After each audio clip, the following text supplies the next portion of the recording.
এরপরে প্রশ্ন হলো, কুকুর হত্যার বিধান জানতে চাই। কোনো কুকুর জ্বালাতন করলে মেরে ফেলা যাবে কিনা? সম্প্রতি এক নারী কয়েকটি কুকুর ছানাকে পানিতে চুবিয়ে মেরেছেন। এভাবে কোনো প্রাণী মারার বিধান কি? প্রথম কথা হলো যে, কুকুর বা যে কোনো প্রাণী যদি মানুষের উপদ্রবের কারণ হয় তাহলে সেক্ষেত্রে তাকে হত্যা করা যাবে। আজকের পৃথিবী অতি প্রাণী প্রীতি এটি দেখিয়ে তারা মনে করে যে না, কোনো প্রাণী হত্যা করা যাবে না, কোনো বিষধর প্রাণী হত্যা করা যাবে না, করলে মানুষকে শাস্তি দেওয়া হবে। হ্যাঁ, অহেতুক কোনো কোনো প্রাণীকে হত্যা করার পর ইসলাম সমর্থন করে না, কিন্তু মানুষের উপদ্রবের কারণ যদি হয় তাহলে সেক্ষেত্রে মানুষ সেই উপদ্রব থেকে আত্মরক্ষার জন্য প্রাণী হত্যা করতে পারে। আমরা জানি অস্ট্রেলিয়ার মতো উন্নত দেশ, তারা প্রচুর পরিমাণ ক্যাঙ্গারু, প্রচুর পরিমাণ ওট রাষ্ট্রীয়ভাবে উদ্যোগ নিয়ে তারা হত্যা করেছে, কারণ সেগুলো অনেক ক্ষেত্রে তাদের উপদ্রবের কারণ হয়েছিল। এমনকি মধ্যপ্রাচ্যের লোকজন সেগুলো নিতে চেয়েছে, তাদেরকে পর্যন্ত দেওয়া হয়নি, তারা হত্যা করেছে। প্রশ্ন হলো যে এটা নিয়ে, যদিও এটা নিয়ে সেখানে মিশ্র আলাপ আছে এবং গোটা পৃথিবীতে এটা নিয়ে মিশ্র প্রতিক্রিয়া মানুষ ব্যক্ত করেছে, কিন্তু শরিয়ার দৃষ্টিভঙ্গিটা হলো যে যদি উপদ্রবের কারণ হয় কোনো প্রাণী তাহলে সেক্ষেত্রে মানুষ সেটাকে নিধন করতে পারে, এটা পরিষ্কার। এর পাশাপাশি যে বিষয়টি আমাদের মাথায় রাখতে হবে সেটা হলো যে কোনো প্রাণীকে নিধন করা যাবে উপদ্রব করলে। উপদ্রব করা ছাড়া কুকুর হোক আর যে হোক আপনি অহেতুক তাকে হত্যা করতে পারেন না, এটা যেমন ঠিক। আবার উপদ্রব করলেও তাকে আপনি নির্মমভাবে বা যেনতেনভাবে চাইলে হত্যা করবেন সেটাও কিন্তু করতে পারবেন না।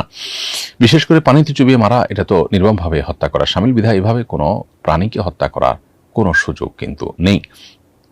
এজন্য আমাদেরকে এই বিষয়ে সাবধান থাকতে হবে। নবী সাল্লাল্লাহু আলাইহি ওয়াসাল্লাম বলেছেন, ইন্নাল্লাহা কাতাবাল ইহসানা আলা কুল্লি শাই, আল্লাহ তাআলা প্রত্যেকটা বস্তুর প্রতি ইহসান করাকে তোমাদের জন্য অপরিহার্য করে দিয়েছেন। অতএব তোমাদের কেউ যদি কোনো প্রাণীকে জবে করে খেতে হয় তো সেটার প্রতিও যেন সে অমানবিক আচরণ না করে, ভালো করে ছুরি ধার দিয়ে নেয়, অহেতুক যেন তাকে কষ্ট না দেয়। তাহলে এই হাদিসের আলোকে পরিষ্কারভাবে বোঝা গেল যে কোনো প্রাণীকে পানিতে চুবিয়ে বা আগুনে পুড়িয়ে এভাবে হত্যা করা, যেটা তাকে নির্মমভাবে হত্যা করা হয়, সেটা কোনো অবস্থাতে জায়েজ নয়। এরপরে প্রশ্ন হলো, মনকে কিভাবে পরিশুদ্ধ করব? কোরআন সুন্নাহ ভিত্তিক গাইডলাইন চাই।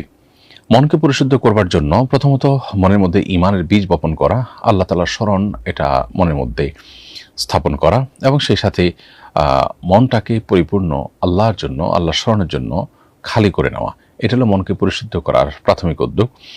এরপর মন দ্বারা যে সমস্ত গুনাহগুলো হয়ে থাকে, অহংকার, দুনিয়ার মোহ ইত্যাদি, সে সমস্ত গুনাহ থেকে মনকে পরিচ্ছন্ন করা, সে সমস্ত গুনাহ থেকে বেরিয়ে আসা, তার বিপরীত গুণ দ্বারা নিজেকে সাজানো, যেমন অহংকার বিপরীতে বিনয়, কৃপণতার বিপরীতে বদান্যতা, এই গুণগুলো দিয়ে নিজেকে সাজাবার চেষ্টা যদি মানুষ করে তখন তার মনকে তিনি পরিশুদ্ধ করতে পারেন।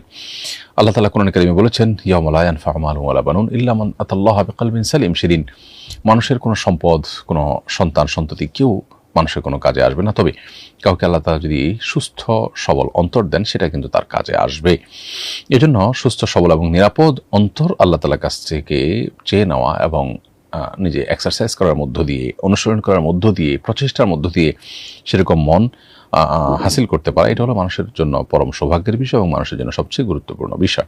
বিদেশে বিষয়টি আমাদের খেয়াল রাখতে হবে। সেই সাথে আল্লাহ তাআলার কাছে দোয়াও করবেন, আল্লাহুম্মা আতি নাফসি তাকওয়াহা ওয়া যাক্কিহা ওয়া আনতা খায়রু মান যাক্কাহা। নবীজি দোয়া করতেন, আল্লাহুম্মা আতি নাফসি তাকওয়াহা, হে আল্লাহ আপনি আমার অন্তরে তাকওয়া দান করুন, ওয়া যাক্কিহা, আমার অন্তরকে আপনি পরিশুদ্ধ করে দিন, ওয়া আনতা খায়রু মান যাক্কাহা, আপনি সর্বোত্তম পরিশুদ্ধকারী অন্তরের।